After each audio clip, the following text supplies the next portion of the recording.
Welcome in this lecture. Today, last lecture in risk management course.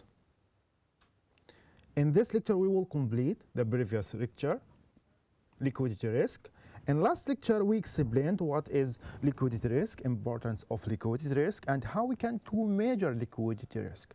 In this lecture, we will explain how we can to make plan and how we can to evaluating liquidity risk for reduce liquidity risk, and how we can to make strategies for future to reduce liquidity risk.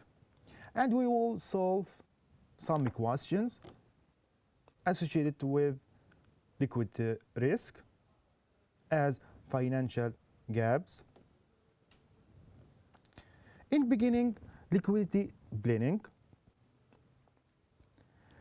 By liquidity planning, the bank will make funding decisions before liquidity problem arise. Before any problem, to avoid any liquidity position problem, the bank must make a good decision. By this decision, the bank will reduce liquidity risk. Also, we will lower the cost of fund by planning an optimal funding mix. We will reduce the cost of fund, and we will get on high benefits to any funds. For that, we will minimize the need for reserve holding.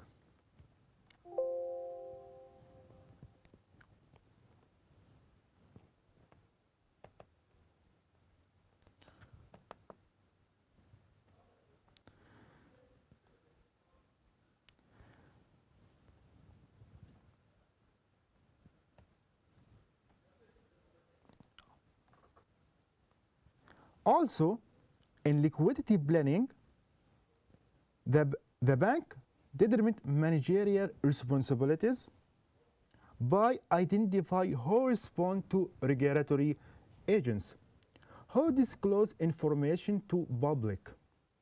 Also, detailed the list of fund provider, and important to anticipate the expected pattern of withdrawal in any crisis. Example, mutual funds on pension fund more likely to withdraw than correspondent bank and small business.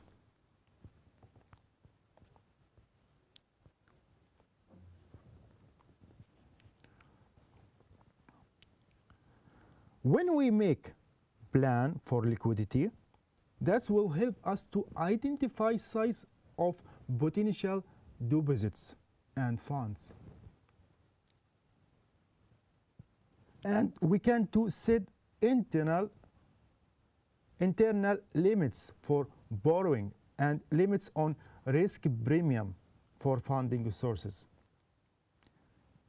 And we can to make a plan for the sequence of assets disposal to meet liquidity needs.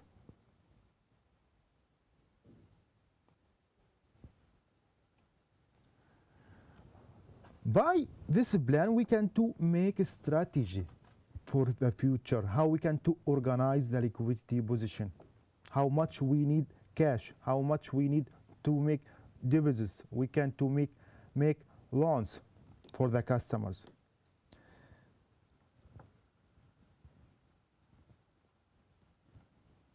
That's strategies for liquidity management associated with assets conversion strategy to maintain any inventory of liquid assets convertible to cash. Liquid assets must have ready market, reasonably steady price, or reversible, so original investments can be easily to obtained. Main idea how we can to convert some assets to cash. If we have ability to make control on assets to convert the cash, the liquidity position will be good. because the bank will have good ability to repay the money in any time. But if there is a problem in convert some assets to cash, that means there is a problem on in liquidity position for the bank.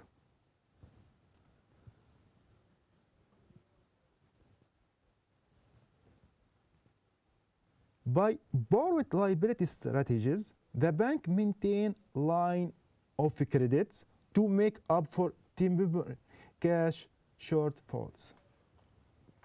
Also, the bank can evaluating money market requirement, some prior planning, and potentially lines of credits. Anyway, main sources for the bank by borrowing in interbank market or by borrowing from central bank or the another customers. Bank runs can arise to concern about bank solvency or failure of related with central bank and sudden change in investors' preference.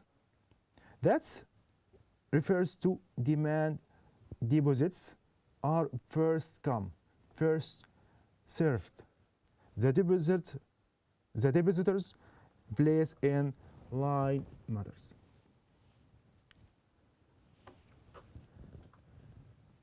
Major liquidity problems can arise, however, if deposits train are abnormally. Large and expected abnormal deposits drain that's associated with shocks maybe occur for a number of reasons, including concerns about deposits institution solvency relative to those of other deposits institution, and some banks to other some banks.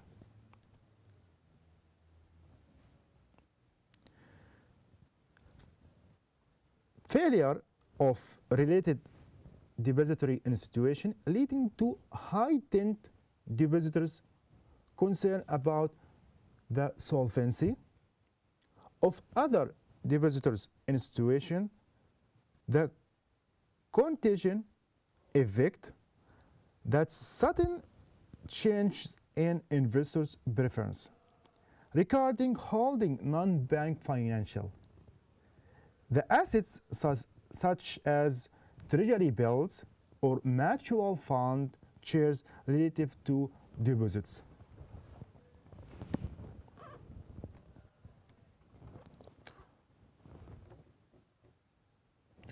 Also, now main activities for the bank depend on deposits and loans, but also many banks have strategies in investment funds, as mutual funds, hedge funds. In this point, we will discuss net assets value of the fund market value, of the incentive for runs is not like the situation faced by banks. Also, assets loss will be shared on pro rata basis, so position in line does not matter. Example for understand investment funds for the bank. Now, if we consider the mutual fund with 100 shareholders who invested $1 each for a total of $100, but whose assets are worth $90. If these shareholders tried to cash in their shares, none would receive $1, instead a mutual fund. Its balance sheet liability on market value bases the prices of any shareholder liquidated by an investor is now net assets value will equal value of assets divided on share outstanding. Value of assets $90 divided shares outstanding 100 will equal $0.9, the net assets value for investment funds. That's mean, unlike deposits construct that have fixed face value of the $1, the value of mutual fund share reflected the changing value of its assets divided by the number of shares outstanding. In this example, the value of each shareholder claims will be $0.9.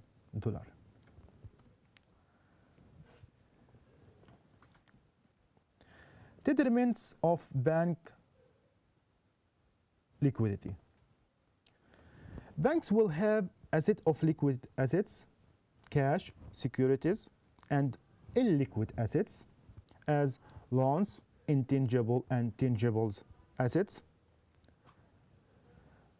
Deposits on liabilities are divided into two types: core deposits and non-core deposits.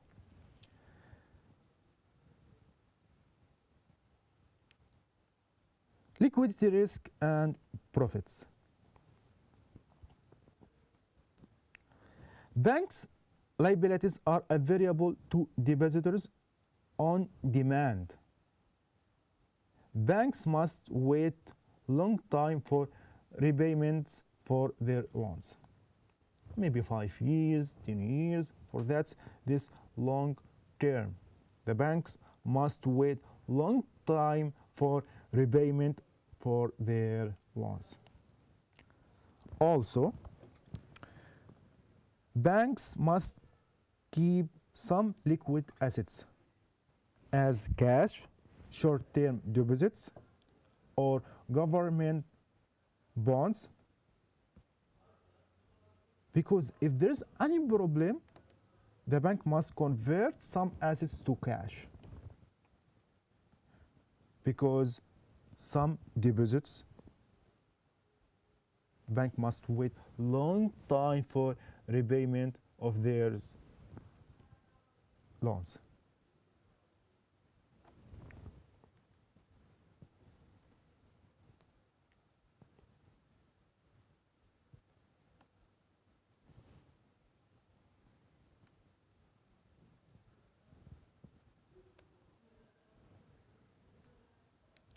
Now we will solve some questions to understand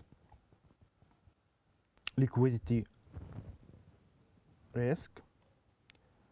In the first question, if we assuming depositor institution has assets of $10 million consisting of $1 million in cash and $9 million in loans,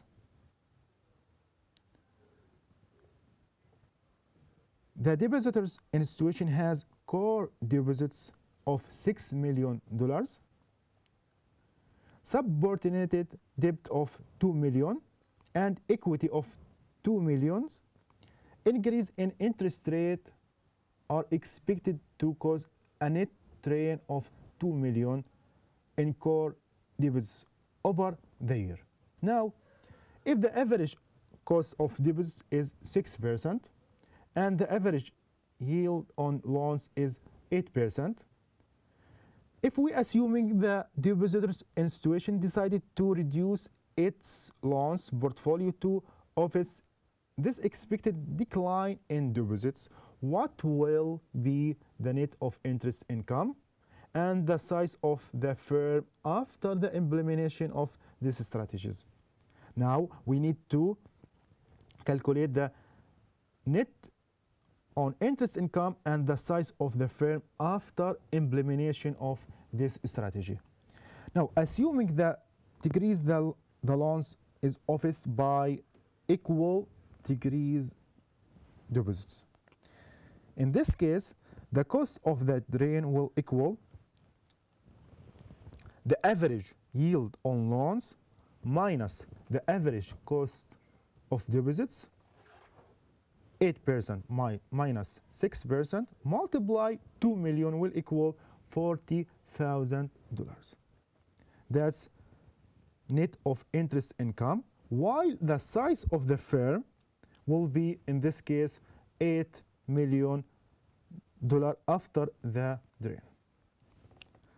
Requirement number B, if the interest cost of issuing in new short-term debits is expected not 6%, not 8%, if we assume 7.5%, what would be the effect on net interest income of the expected deposits train with the increase in interest-bearing liabilities? In this case, 7.5 minus 6% will equal 1.5. Multiply 2 million will equal $30,000.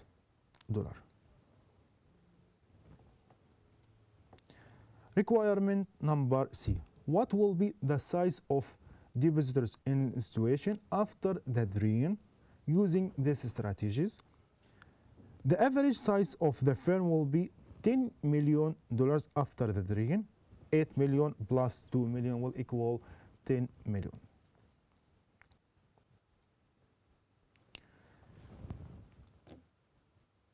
Second question. In this question, if we assume the bank has $10 million in treasury bills and 5 million line of credit to borrow in the repo market and 5 million in excess cash reserves with central bank, if we assume the bank currently has bought 6 million in central bank funds and 2 million from the central discount window to meet seasonal demands. In this question, we need to understand how we can to calculate the bank total available source of liquidity. Now, in this question, we have 10 million as treasury bills plus 5 million lines of credit plus 5 million as cash reserves. For that, the total available resources for the bank will equal $20 million. 10 million treasury bills, 5 million credit to borrow in the repo market, and 5 million cash reserves. The total will equal $20 million. Number B, what is the bank current total uses of liquidity? The bank current uses of liquidity will equal 6 million plus 2 million will equal 8 million. 6 million, that's associated with board for the from central bank, and 2 million as discount. Number C, what is the net liquidity of the bank or depository institution? Now we have fund how much? $20 million minus $8 million, the current total assets or total uses of liquidity. 20 million minus 8 million will equal 12 million. That's net liquidity of depositors institution or the bank.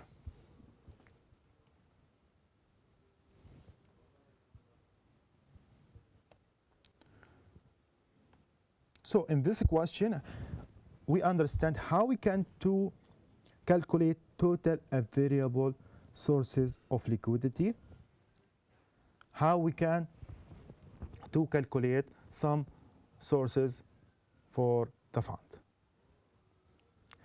In this lecture, we explained how we can to make planning for liquidity position for reduce the risk, and how we can to make strategies for the futures.